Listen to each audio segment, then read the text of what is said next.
नमस्कार दर्शकों, स्वागत है आपका एक बार फिर बंधन समाचार में और मैं हूं आपके साथ ऋचा वर्मा। हम बात करते हैं जिला बिजनौर की इस वक्त की बड़ी खबर की।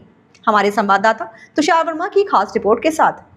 जिला बिजनौर के प्रभारी मंत्री कपिल देव अग्रवाल द्वारा आज कलेक्ट्रेट स्थित महात्मा विदुर सभागार में बजट के विषय पर प्रेस वार्ता की गई। उन्होंने बजट के मुख्य बिंदुओं पर प्रकाश डालते हुए कहा कि बजट 2026 का मुख्य उद्देश्य देश की अर्थव्यवस्था, उत्पादकता और ग्लोबल कॉम्पिटिटिवनेस को बढ़ाकर आर्थिक विकास को तेज और टिकाऊ बनाना, देश की जनता की आकांक्षाओं को पूरा करना, उन्हें समृद्ध बनाना और सबका साथ सबका विकास के विजन को साकार करना है ताकि हर क्षेत्र और समुदाय को अवसर प्राप्त हो। इस अवसर पर भाजपा जिला अध्यक्ष भूपेंद्र चौहान बॉबी, जिलाधिकारी जसजीत कौर, एसपी अभिषेक झा, मुख्य विकास अधिकारी रणविजय सिंह, डिप्टी कलेक्टर, जिला सूचना अधिकारी हर्ष चावला सहित जनप्रतिनिधि मौजूद रहे। जी नमस्कार। हम सबके लिए बहुत ही प्रसन्नता का विषय है कि आदरणीय प्रधानमंत्री श्री नरेंद्र मोदी जी जिस विकसित राष्ट्र के संकल्प के साथ सरकार का नेतृत्व कर रहे हैं, 2047 तक विकसित राष्ट्र बनाना, $5 ट्रिलियन की इकोनॉमी, उस संकल्प के साथ आगे बढ़ रहे हैं। हम देश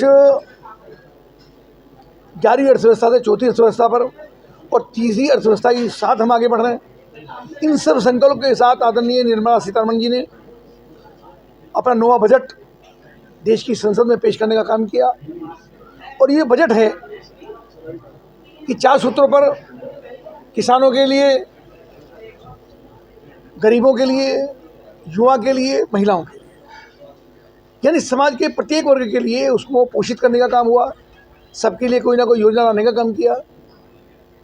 कैसे ये समावेशी बजट जो सबको पोषित करने वाला है, ऐसा ये बजट है।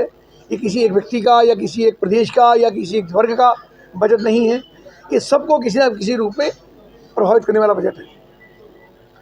प्रधानमंत्री जी ने उनके निर्देश में आदरणीय वित्त मंत्री जी ने 10,000 करोड़ का बजट एमएसएमई के लिए दिया। यानी इंडस्ट्रियाँ आत्मनिर्भर होंगी, इंडस्ट्रियाँ आगे बढ़ेंगी, प्रोडक्शन आगे बढ़ेगा तो सबको काम करने का अवसर मिलेगा। इस बजट के माध्यम से जो हमारी एमएसएमई की इंडस्ट्रीज़ हैं, जिनमें केवल 96,000 इंडस्ट्रियाँ केवल उत्तर प्रदेश के अंदर हैं, और उसमें उन सबको आगे बढ़ा करके जहाँ जहाँ उनकी आवश्यकता पड़ेगी पोषण करने की, उनको बढ़ाने का काम हुआ है। इंफ्रास्ट्रक्चर के अंदर हुआ है। इंफ्रास्ट्रक्चर में 10,000 करोड़ का इंफ्रास्ट्रक्चर, जिसमें पूरे हिंदुस्तान के अंदर लॉजिस्टिक, एयरवेज, वाटरवेज, उन सबको बढ़ाने का काम हुआ, जिसमें विशेष रूप से 7 रेल कॉरिडोर उसके अंदर बनेंगे, जिसमें से एक बनारस और एक सिलीगुड़ी तक उसको बढ़ाने का काम हुआ है। जिन चीज़ों को अयोध्या से लेकर हल्दिया तक और बनारस से लेकर पटना तक एक इसके अंदर ही आया है बड़ा। इसके अंदर जो कॉरिडोर बनेगा 12,20,000 करोड़ के माध्यम से इंफ्रास्ट्रक्चर उसकी राशि रखी गई है, जिसके माध्यम से वो सारा इंफ्रास्ट्रक्चर बन करके जो चल रहा है। वर्तमान में हम देख रहे हैं कि प्रदेश के अंदर बहुत सारी चीज़ें ये काम हो रहा है।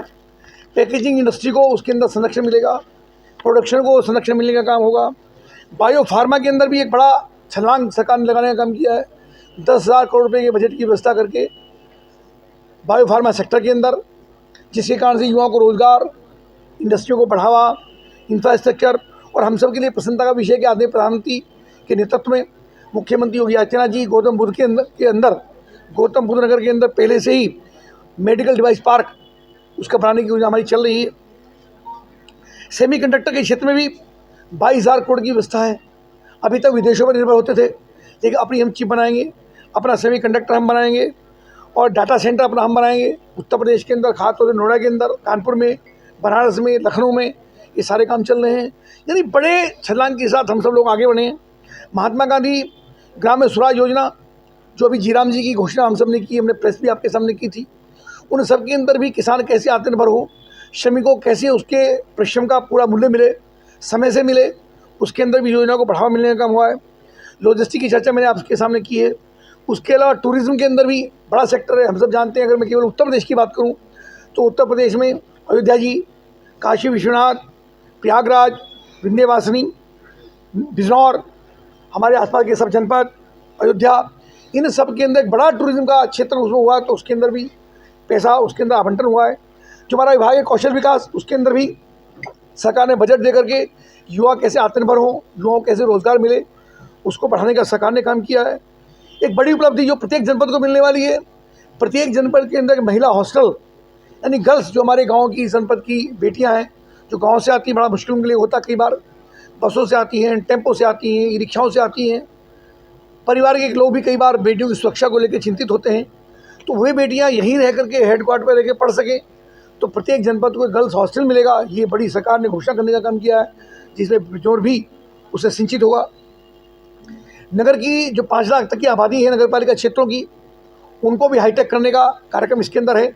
और केवल बिजनौर की चर्चा भी मैं आपसे करूँगा कि बिजनौर को और पूरे प्रदेश की सभी हेडक्वार्टर की नगर पालिकाओं को आदरणीय मुख्यमंत्री योगी आदित्यनाथ जी पहले से स्मार्ट सिटी के रूप में तैयार करने की घोषणा कर चुके हैं, उसको लगातार कर रहे हैं। उससे बिजनौर भी आता है। आर्कियोलॉजिकल पार्क, उसमें हस्तिनापुर जो हमारे बिल्कुल पड़ोस में है, हमारी जनपद से बिल्कुल लगा हुआ है, उसके लिए एक बड़ा आर्कियोलॉजिकल पार्क वहाँ और सारनाथ बनारस के अंदर बनेगा, जिसमें हस्तिनापुर को चीज मिली है। तो ऐसा मिलाकर के इतनी सारी बड़ी योजनाएं हुई हैं। और अत्यंत प्रसन्नता का विषय है कि जिस समस्या के साथ हम लोग लगातार जूझ रहे थे, और आदरणीय प्रधानमंत्री के कुशल नेतृत्व में प्रधानमंत्री ने कहा था कि देश नहीं बिकने दूंगा, देश नहीं झुकने दूंगा। आंखों में आंखें डाल के बात करते हैं। हम सबको गर्व है अपने प्रधानमंत्री जी के ऊपर कि जिन्होंने अमेरिका के सामने झुकने का काम नहीं किया, और आज अमेरिका ने ही दोस्ती का हाथ बढ़ाते हुए 50% टैरिफ को 18% करने का काम किया। तो ये हिंदुस्तान के लिए, हिंदुस्तान के ट्रेडर्स के लिए, हिंदुस्तान के एक्सपोर्टर्स के लिए एक बड़ी उपलब्धि है।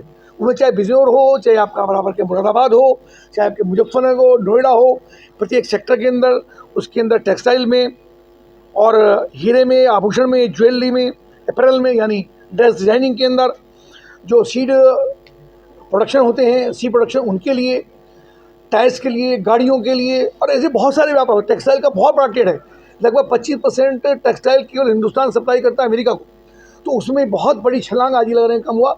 और पूरे हिंदुस्तान के व्यापारियों के अंदर बात को लेकर के, उद्यमियों में, व्यापारी में, एक्सपोर्टर्स में ये प्रसन्नता है कि वो ट्रेड डील जो हमारी हुई है, प्रधानमंत्री बिना झुके एक दोस्ती का हाथ बढ़ा करके उसको 50 से 18% उनके प्रयास से हुआ, और कहीं समझौता नहीं करना पड़ा। ये हमारी बड़ी उपलब्धि आज सरकार की है। मैं प्रधानमंत्री जी को अपने बिजनौर जनपद की ओर से, पूरे उत्तर प्रदेश की ओर से उनको बधाई भी देता हूँ, उनका अभिनंदन भी करता हूँ कि उन्होंने बड़ा आशीर्वाद हिंदुस्तान को देने का काम किया। और मैं सभी ऐसी निर्मला सीतारमण जी का, जिन्होंने एक शानदार बजट और हर वर्ग के प्रत्येक व्यक्ति के लिए हितैषी बजट ये देने का काम किया, अभिनंदन की पात्र हैं, उनको प्रणाम। तो ये थी इस वक्त की बड़ी खबर, और ऐसे ही ताज़ा खबरों की जानकारी के लिए हमारे चैनल को सब्सक्राइब करें और देखते रहें बंधन समाचार।